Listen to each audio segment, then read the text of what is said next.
Oke, baik. Assalamualaikum warahmatullahi wabarakatuh. Selamat malam. Salam sejahtera untuk kita semua. Terima kasih buat udah cepatnya kita bisa jumpa dan kembali di kuliah organisasi dan manajemen perusahaan industri.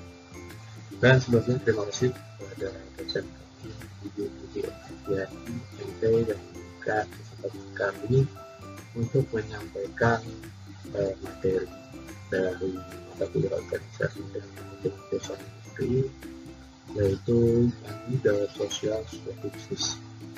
Kami dari kelompok 2 dari kelas S3 para mengatakan saya Fokus Wijaya, 2 Mas kita, ketiga Mas Aru Setiawan, dan keempat Mas Aru Korin.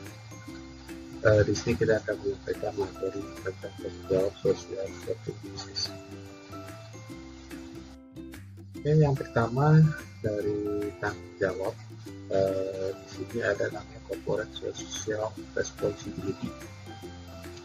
Dari stakeholder sendiri adalah pihak pemangku kepentingan atau beberapa kelompok orang yang memiliki kepentingan dalam perusahaan, ya, yang dapat mempengaruhi atau dipengaruhi dari tindakan dari bisnis secara keseluruhan. Stakeholder dikelompokkan menjadi dua, itu ada internal, stakeholder internal, ada stakeholder eksternal. Internal itu maksudnya di dalam perusahaan, kalau eksternal itu di luar perusahaan. Ya, jadi mereka ini memiliki fungsi dan misi, ya, punya tujuan masing-masing yang akan saling berkaitan. Kita bisa lihat dari CSR ini atau Corporate Social Responsibility, itu ada pemerintah, ya. Pemerintah itu juga dapat dianggap sebagai stakeholder dalam bisnis, ya, karena pemerintah akan menghasilkan undang-undang yang dapat mempengaruhi bisnis dan perusahaan. Misalnya berkaitan dengan nilai pajak penghasilan perusahaan, dari pajak perusahaan ataupun dari pajak penghasilan, dan juga pajak-pajak dari karyawan. Pemerintah juga dapat memanfaatkan dari produk domestik bruto, ya, yang di perusahaan, yang disumbangkan oleh perusahaan.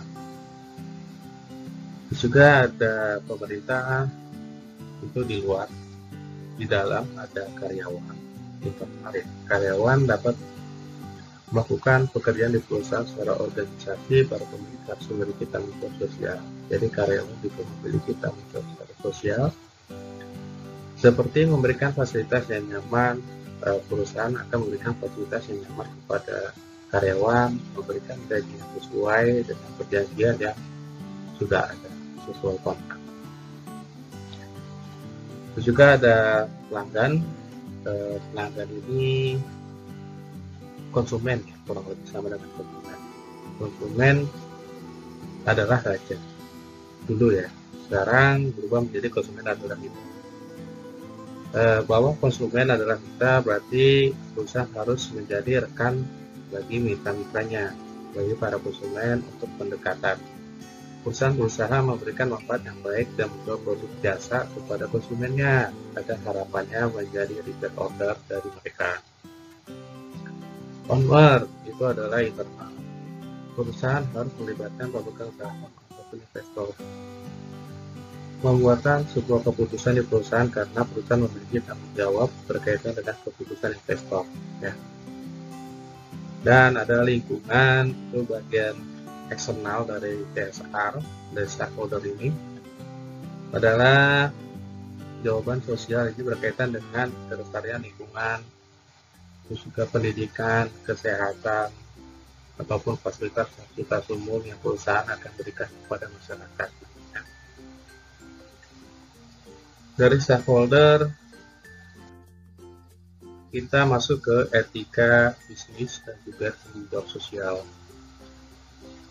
Etika bisnis adalah suatu rangkaian prinsip yang harus diikuti apabila menjalankan sebuah bisnis, ya. Berarti ini yang akan dijalankan oleh karyawan pemilik perusahaan secara internal, ya. Ada namanya corporate level rules. Berarti rules yang ada dalam perusahaan itu wajib kita jalani. Yang kedua ada tanggung jawab sosial. Suatu pengakuan dari perusahaan bahwa keputusan bisnis dapat mempengaruhi masyarakat, komunitas, dan juga lingkungan secara luas, meliputi tanggung jawab perusahaan terhadap pelanggan, karyawan, atau negara itu. Ini keputusan yang tidak etis biasanya timbul jika pengambilan keputusan hanya untuk menguntungkan diri sendiri dari pemegang kepentingan dari luar pemerintahan ataupun lingkungan.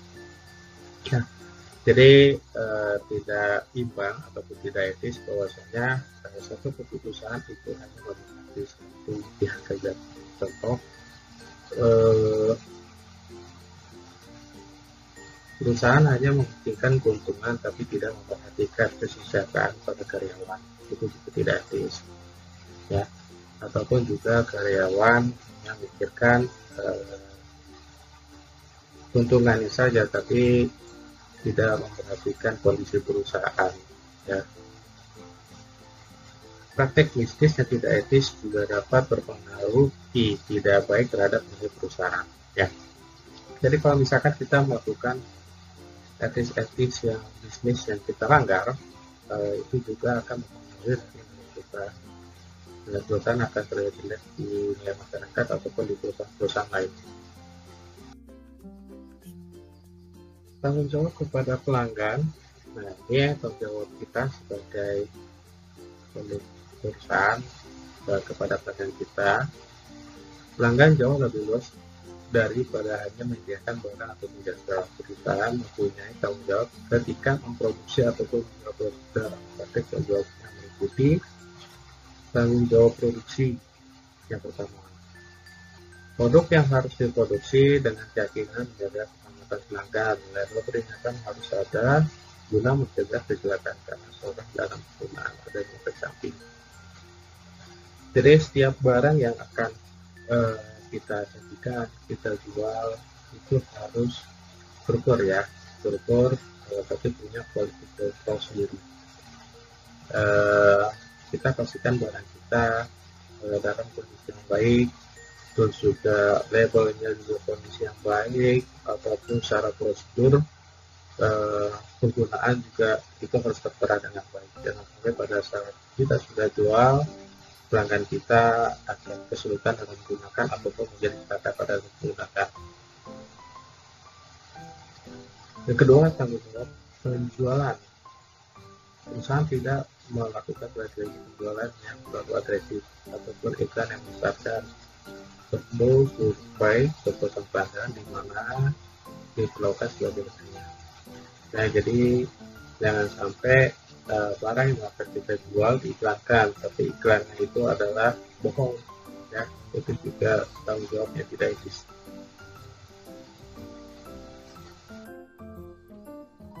Cara menjamin tanggung jawab sosial kepada pelanggan, ada beberapa tahapan. Yang pertama, kita harus menciptakan kode. Dalam kode ini berisi serangkaian petunjuk untuk produk sekaligus sebagai petunjuk bagaimana karyawan, pelanggan, dan pemilik dapat dibiarkan. Yang kedua, memantau semua keluhan. Hubungan pelanggan apabila mempunyai keluhan mengenai produk bawahnya, dari sumber keluhan dan yakinkan bahwa produk tersebut tidak ada timbul lagi. Ya, berarti kita memiliki jaminan produk ataupun garansi yang harus kita sediakan kepada pelanggan, ya. Jadi barang yang kita sajikan itu terang baik, dan juga semua keluhan harus kita terima, karena dengan adanya perubahan atau adanya kritik itu sebagai penilaian untuk kita sebagai manusia untuk kedepannya bisa lebih baik lagi. Oke, selanjutnya materi akan dilanjutkan dari Rama. Untuk Mas Rama, silakan.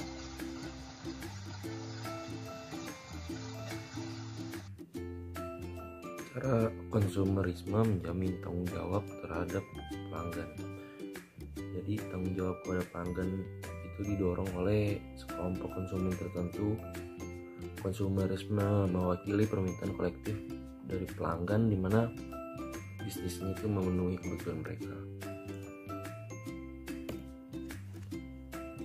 Lanjut, cara pemerintah menjamin tanggung jawab terhadap pelanggan. Pemerintah cenderung menjamin tanggung jawab pada pelanggan dengan berbagai hukum atas keamanan produk, iklan, dan kompetisi industri, yaitu melalui PP tentang keamanan produk. Pemerintah melindungi konsumen dengan memberikan peraturan atas beberapa produk perusahaan.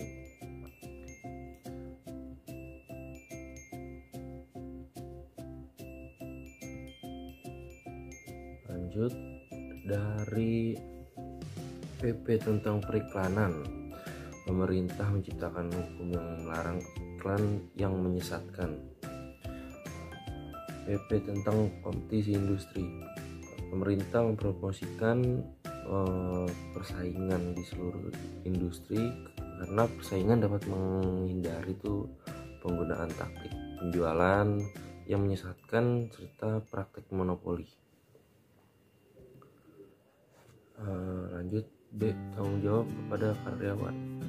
Satu, ada poin rasa aman pada karyawan, meyakinkan tempat kerja adalah aman bagi karyawan dengan selalu mengecek peralatan kerja supaya selalu dalam kondisi layak dan tidak berbahaya. Yang poin B, perlakuan layak oleh karyawan lain. Perusahaan bertanggung jawab untuk meyakinkan bahwa para karyawan diperlakukan layak oleh karyawan lain. Isu itu timbul biasanya masalah diversitas, kelainan, atau perbedaan. Kesempatan yang sama, poin yang C, kesempatan yang sama. Karyawan yang melamar suatu posisi tidak seharusnya ditolak karena diskriminasi masalah sara. Lanjut, perusahaan meyakinkan tanggung jawab kepada karyawan untuk meyakinkan bahwa karyawan menerima perlakuan dengan layak. Beberapa perusahaan itu menciptakan prosedur keluhan untuk karyawan yang merasa bahwa mereka itu nggak diberi kesempatan yang sama. Keluhan itu biasanya ditangani seorang atau departemen, bagian, atau seksi yang ditunjuk oleh perusahaan. Adanya juga masukan perusahaan berusaha memecahkan dan memperbaiki prosedur untuk menghindari keluhan karyawan selanjutnya.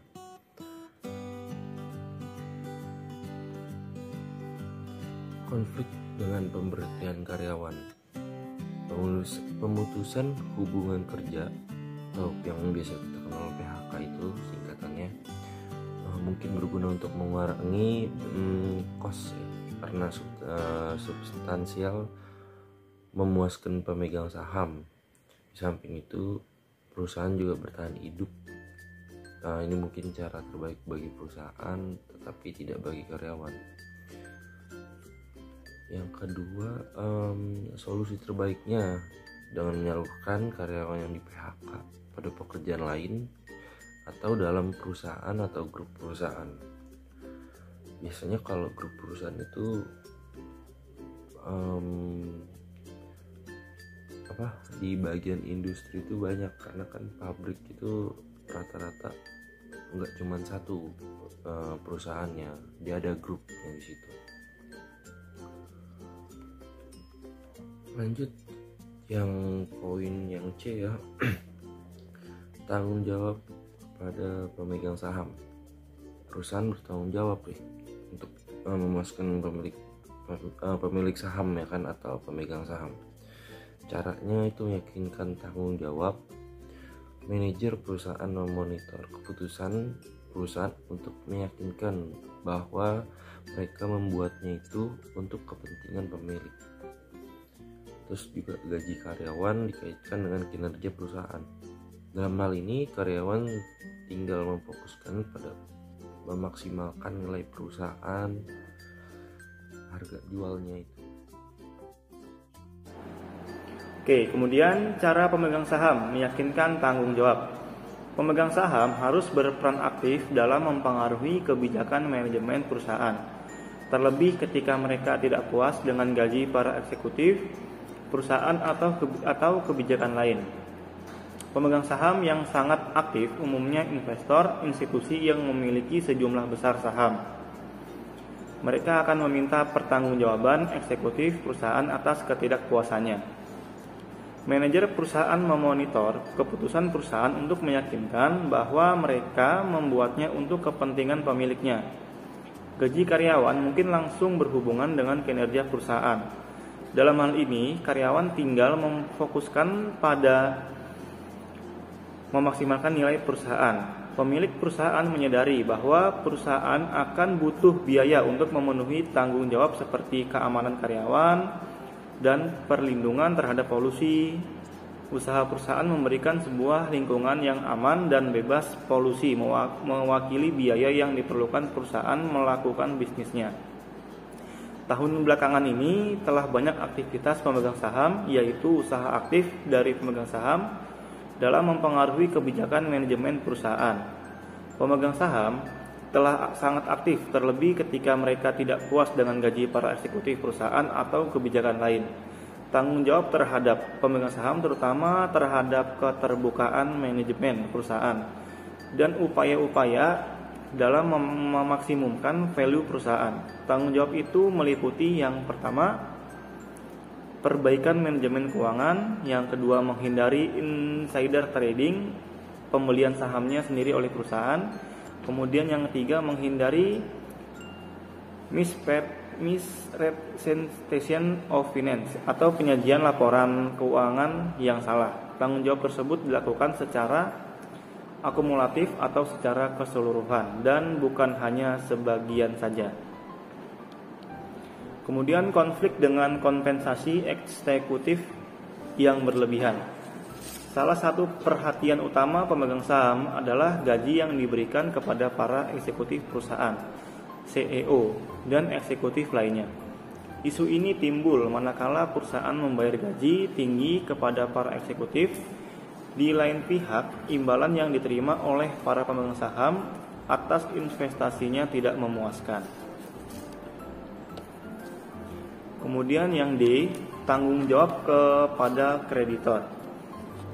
Jika perusahaan mengalami masalah keuangan dan tidak dapat memenuhi kewajibannya, harus memberitahu para kreditor. Biasanya kreditor bersedia memperpanjang jatuh tempo pembayaran serta memberi advice dalam mengatasi masalah keuangan. Perusahaan bertanggung jawab memenuhi obligasi keuangan mereka kepada para kreditor jika perusahaan mengalami masalah keuangan dan tidak dapat memiliki obligasi tanggung jawab mereka harus memberitahu para kreditor. Kadang-kadang kreditor bersedia memperpanjang jatuh tempo pembayaran dan malah memberi nasihat kepada perusahaan bagaimana harus memperbaiki kondisi keuangan mereka. Suatu perusahaan mempunyai insentif kuat untuk memuaskan tanggung jawabnya kepada kreditor. Jika perusahaan tidak membayar utang kepada kreditor, mungkin akan dipaksa mengaku bangkrut. Kemudian yang E, tanggung jawab kepada lingkungan. Proses produksi yang digunakan perusahaan juga produksi yang dihasilkan dapat mencemari atau merusak lingkungan. Misalnya polusi udara, CO2 yang berbahaya bagi masyarakat, dan polusi tanah akibat sampah atau limbah beracun yang mengakibatkan tanah tidak atraktif dan tidak berguna untuk keperluan lain seperti pertanian. Proses produksi yang digunakan perusahaan juga proses yang dihasilkan dapat merusak lingkungan. Perusak lingkungan yang paling umum akan dibicarakan kemudian bersama dengan tindakan akhir-akhir ini yang telah dibuat oleh perusahaan untuk memperbaiki lingkungan. Selanjutnya, upaya yang dilakukan untuk mengatasi polusi. Beberapa proses produksi yang menyebabkan polusi udara berbahaya bagi masyarakat yang menghirupnya. Misalnya, produksi bahan bakar dan besi. Juga penggunaan mobil menambah jumlah CO2 di udara. Ada beberapa upaya yang harus dilakukan. Yang pertama, perusahaan membatasi jumlah CO2 yang disebabkan oleh produksi AI dengan mendesain peralatan produksi dan produknya. Kemudian yang kedua, merevisi proses produksi dan pengemasan untuk mengurangi jumlah sampah atau limbah. Yang ketiga, menyimpan sampah beracun dan mengirimnya ke tempat pembuangan sampah yang khusus. Keempat, mendaur ulang plastik dan membatasi pemakaian material yang akan menjadi sampah yang solid. Kemudian yang upaya terakhir, perusahaan harus memiliki program lingkungan yang dirancang untuk mengurangi kerusakan lingkungan. Nah, ada contoh perusahaan mencegah polusi udara, di mana perusahaan otomobil dan baja telah mengurangi polusi udara dengan merevisi proses produksi mereka sehingga lebih sedikit CO2 berterbangan di udara terbuka. Sebagai contoh, Allied Signal dan Inland Steel telah mengeluarkan biaya besar untuk melindungi polusi. Ford Motor Company telah mengembangkan suatu janji lingkungan yang menyatakan bahwa itu didedikasikan untuk memberikan solusi lingkungan dan bermaksud mempertahankan lingkungan di hari depan.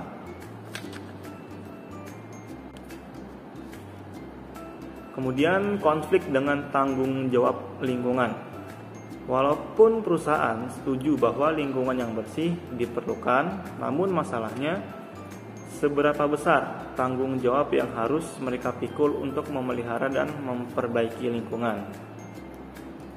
Hal ini menyangkut masalah biaya, karena pengeluaran dana yang begitu besar untuk lingkungan akan berakibat pada keuntungan si perusahaan, yang pada gilirannya berdampak pada kepentingan para pemegang saham maupun para investor.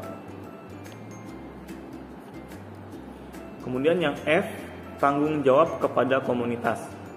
Apabila perusahaan membangun suatu basis komunitas, mereka menjadi bagian dari komunitas. Perusahaan menunjukkan kepeduliannya kepada komunitas dengan mensponsori event lokal atau memberi donasi kepada kelompok sosial lokal. Misal, suatu bank memberi kredit lunak kepada masyarakat sekitarnya yang berpenghasilan rendah dan kepada komunitas minoritas. Atau beberapa perusahaan besar memberikan donasi kepada universitas terkemuka. Selanjutnya, konflik dengan memaksimalkan tanggung jawab sosial. Yang pertama, kebijakan perusahaan yang memaksimalkan tanggung jawab sosial dapat menimbulkan konflik dengan memaksimalkan nilai perusahaan. Yang kedua, biaya yang dikeluarkan untuk mencapai tujuan akan dibebankan kepada pelanggan. Jadi, kecenderungan memaksimalkan tanggung jawab sosial terhadap komunitas akan mengurangi kemampuan perusahaan menyediakan produk dengan harga wajar kepada konsumen. Dan yang terakhir, hendaknya dukungan sosial tidak hanya menolong masyarakat, tetapi juga menjadi alat pemasaran bagi perusahaan. Oke, untuk materi selanjutnya tentang tanggung jawab sosial atau corporate social responsibility akan dilanjutkan oleh saya, Alim Sobi. Tanggung jawab bisnis dalam lingkungan internasional. Yang pertama, apabila perusahaan bersaing dalam lingkungan bisnis internasional, mereka harus tanggap akan perbedaan budaya.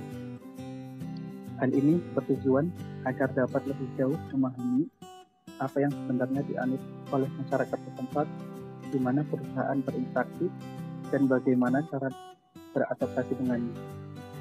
Misalnya, perusahaan di beberapa negara tidak semua berpandangan bahwa memberi imbalan kepada pelanggan atau pemasok besar sebagai tidak etis. Contohnya, beberapa perusahaan jasa di negara berkembang berpandangan bahwa imbalan atau tip sebagai hal wajib pada mereka. Jika customer tidak memberikan imbalan atau tip, mereka akan bersikap cuek atau sinis terhadap customer. Hal ini berbanding terbalik dengan negara maju. Mereka lebih berpandangan bahwa kepuasan customer lebih utama dibandingkan menerima imbalan atau tip. Yang kedua, perusahaan cenderung menyesuaikan dengan etika dan tanggung jawab bisnis dalam kerangka internasional, sehingga mereka dapat membangun reputasi global untuk menjalankan roda bisnis dengan cara yang efisien. Beberapa etika ini adalah seperti contoh bertindak jujur. Salah satu etika yang harus dilakukan oleh semua pelaku bisnis. Kejujuran adalah sikap yang penting dimiliki agar masyarakat bisa percaya dan yakin dengan usaha yang dijalani. Yang kedua, bersikap baik. Sikap yang baik akan membuat pelanggan atau partner bisnis menjadi senang berbisnis dengan kita. Sikap ini bisa ditunjukkan dengan banyak hal seperti sikap ramah dan memberi bahasa tubuh yang baik kepada pelanggan atau partner bisnis. Yang ketiga, menghormati informasi pelanggan. Di era digital saat ini, data pelanggan adalah sesuatu yang harus dijaga dan dihormati pelaku bisnis. Beberapa data tersebut seperti nama, alamat email, dan beberapa informasi lainnya, data tersebut harus digunakan dengan baik oleh pelaku bisnis. Jangan sampai disalahgunakan. Hal ini tentunya akan berdampak kepada kepercayaan mereka kepada kita. Selanjutnya, biaya untuk memenuhi tanggung jawab sosial. Kemungkinan biaya yang timbul sebagai akibat tanggung jawab sosial kepada pertama pelanggan, menciptakan program menerima dan memecahkan keluhan, melakukan survei untuk mengetahui kepuasan pelanggan, gugatan hukum oleh pelanggan. Seperti contoh, perusahaan makanan atau minuman melakukan survei langsung terhadap customer di jalan, apakah mereka merasa puas terhadap barang mereka atau mereka memberi masukan terhadap barang kita. Yang kedua, karyawan. Menciptakan program menerima dan memecahkan keluhan, melakukan survei untuk mengetahui kepuasan karyawan. Gugatan hukum oleh karyawan karena diskriminasi atau tuduhan tanpa bukti. Seperti contohnya, perusahaan atau manajemen memberikan angket untuk melakukan survei kepada karyawan apakah mereka merasa puas terhadap kinerja manajemen atau mereka merasa tidak puas. Yang ketiga, pemegang saham. Mengumumkan informasi keuangan secara periodik, gugatan hukum atas tuduhan bahwa manajer perusahaan tidak memenuhi tanggung jawabnya kepada para pemegang saham. Biasanya para pemegang saham ini membaca audit laporan keuangan untuk melihat apakah terjadi keuntungan atau kerugian terhadap uang atau sesuatu yang diinvestasikan ke perusahaan. Yang keempat, lingkungan. Memenuhi regulasi pemerintah akan lingkungan, memenuhi janji akan petunjuk lingkungan yang dibuat perusahaan. Seperti contoh, apakah pembuangan limbah itu mengalir lancar tersebut atau mampet sehingga menyebabkan seperti contohnya banjir. Yang lainnya, apakah lingkungan mereka merupakan ruang terbuka hijau atau bukan. Untuk summary dari materi kita adalah yang pertama, perusahaan memiliki tanggung jawab untuk menghasilkan produk yang aman dan menjual produk tanpa menyesatkan pelanggan, memastikan tanggung jawab sosial kepada pelanggan dengan menetapkan kode etik, memantau keluhan pelanggan, dan meminta pelanggan dengan umpan balik atas produk yang baru mereka beli. Yang kedua, perusahaan mempunyai tanggung jawab menyediakan lingkungan kerja yang aman, perlakuan wajar, dan peluang yang setara untuk semua karyawan. Bentuk tanggung jawab perusahaan kepada karyawan dengan memberlakukan pedoman keselamatan kerja, menawarkan seminar atau forum mengenai keragaman, dan menetapkan prosedur untuk menampung keluhan. Yang ketiga, perusahaan mempunyai tanggung jawab untuk memuaskan pemegang saham yang menyediakan dana dengan memastikan bahwa dana digunakan secara efisien dan proporsional sesuai peruntukannya. Yang keempat, perusahaan mempunyai tanggung jawab kepada kreditornya, tidak hanya hal pelunasan hutangnya, tetapi juga memberikan informasi yang layak dan tidak menyesatkan mengenai kondisi perusahaan. Yang kelima, perusahaan mempunyai tanggung jawab untuk memelihara lingkungan yang bersih, ketika menjalankan bisnisnya. Konsekuensinya, perusahaan akan terbebani secara finansial. Yang keenam, perusahaan mempunyai tanggung jawab sosial terhadap komunitasnya, di mana perusahaan tersebut menarik pelanggan dan karyawan. Perusahaan diharapkan mampu memberikan sumbangan yang bermanfaat bagi komunitas. Oke, itulah materi tentang tanggung jawab sosial atau corporate social responsibility. Terima kasih sebelumnya. Wassalamualaikum warahmatullahi wabarakatuh.